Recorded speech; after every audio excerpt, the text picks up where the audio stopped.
مٹا دے اپنی ہستی کو اگرچہ کچھ مرتبہ چاہے، مٹا دے اپنی ہستی کو اگرچہ کچھ مرتبہ چاہے، کہ دیانہ خاک میں مل کر گلے گلزار ہوتا ہے۔ اللہ کے پیارے نبی حضرت محمد رسول اللہ صلی اللہ تعالیٰ علیہ وسلم کی ذات گرامی، نبی علیہ الصلوۃ والسلام کی سیرت پاک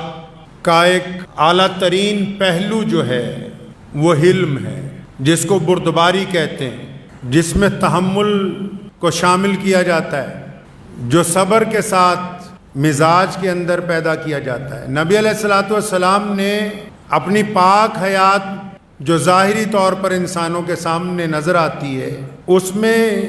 حلم کا بہت استعمال کیا، صبر کا بڑا استعمال کیا، بردباری کا بہت استعمال کیا۔ اللہ کے پیارے نبی حضرت محمد رسول اللہ صلی اللہ تعالیٰ علیہ وسلم نے رہنمائی فرمائی انسانوں کی، اور یہ طے کیا کہ جب آپ کے پاس طاقت ہو، قوت ہو، استقامت ہو، علم ہو، دولت ہو، تو رویہ کیسا ہونا چاہیے، اور اگر آپ کمزور ہوں، پریشان حال ہوں، دکھی ہوں، محتاج ہوں، اس وقت رویہ کیسا ہونا چاہیے۔ جو نبی ہوتے ہیں اللہ کے اور پیارے نبی صلی اللہ علیہ وسلم کی یہ شان ہے، جب نبی مکی زندگی میں تھے تو بڑی صبر سے کام لیا، اور جب مدنی زندگی میں آ گئے،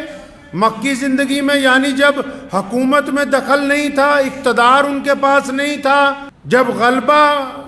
مشرکین کا تھا، جب تشدد کا دور تھا، تو بڑے صبر سے کام لیا، اور جب مدنی زندگی میں پہنچے، جب اللہ نے اقتدار بھی عطا کر دیا، عدالت بھی عطا ہو گئی، میدان بھی فتح کر لیا، حکومتیں لامحدود زمینوں تک پہنچ گئیں، مکہ بھی زیر نگین آ گیا، تو جب مکے میں تھے پریشانی کی حالت میں تو صبر سے کام لیا، اور جب اللہ نے طاقت سے نواز دیا تو پھر رحمت سے کام لیا، یعنی جو نبی ہوتا ہے وہ دونوں صورتوں میں اللہ کی مخلوق کے لیے رحمت والا ہی ہوتا ہے۔ مٹا دے اپنی ہستی کو اگرچہ کچھ مرتبہ چاہے، مٹا دے اپنی ہستی کو اگرچہ کچھ مرتبہ چاہے، کہ دیانہ خاک میں مل کر گلے گلزار ہوتا ہے۔ اللہ کے پیارے نبی حضرت محمد رسول اللہ صلی اللہ تعالیٰ علیہ وسلم کی ذات گرامی، نبی علیہ الصلوۃ والسلام کی سیرت پاک کا ایک اعلیٰ ترین پہلو جو ہے وہ حلم ہے، جس کو بردباری کہتے ہیں، جس میں تحمل کو شامل کیا جاتا ہے،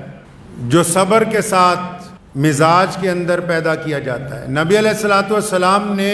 اپنی پاک حیات جو ظاہری طور پر انسانوں کے سامنے نظر آتی ہے، اس میں حلم کا بہت استعمال کیا، صبر کا بڑا استعمال کیا، بردباری کا بہت استعمال کیا۔ اللہ کے پیارے نبی حضرت محمد رسول اللہ صلی اللہ تعالیٰ علیہ وسلم نے رہنمائی فرمائی انسانوں کی، اور یہ طے کیا کہ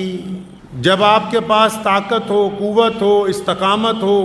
علم ہو، دولت ہو، تو رویہ کیسا ہونا چاہیے، اور اگر آپ کمزور ہوں، پریشان حال ہوں، دکھی ہوں، محتاج ہوں، اس وقت رویہ کیسا ہونا چاہیے۔ جو نبی ہوتے ہیں اللہ کے اور پیارے نبی صلی اللہ علیہ وسلم کی یہ شان ہے، جب نبی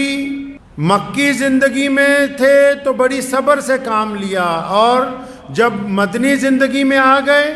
مکی زندگی میں یعنی جب حکومت میں دخل نہیں تھا، اقتدار ان کے پاس نہیں تھا، جب غلبہ مشرکین کا تھا، جب تشدد کا دور تھا، تو بڑے صبر سے کام لیا، اور جب مدنی زندگی میں پہنچے، جب اللہ نے اقتدار بھی عطا کر دیا، عدالت بھی عطا ہو گئی، میدان بھی فتح کر لیا، حکومتیں لامحدود زمینوں تک پہنچ گئیں، مکہ بھی زیر نگین آ گیا، تو جب مکے میں تھے پریشانی کی حالت میں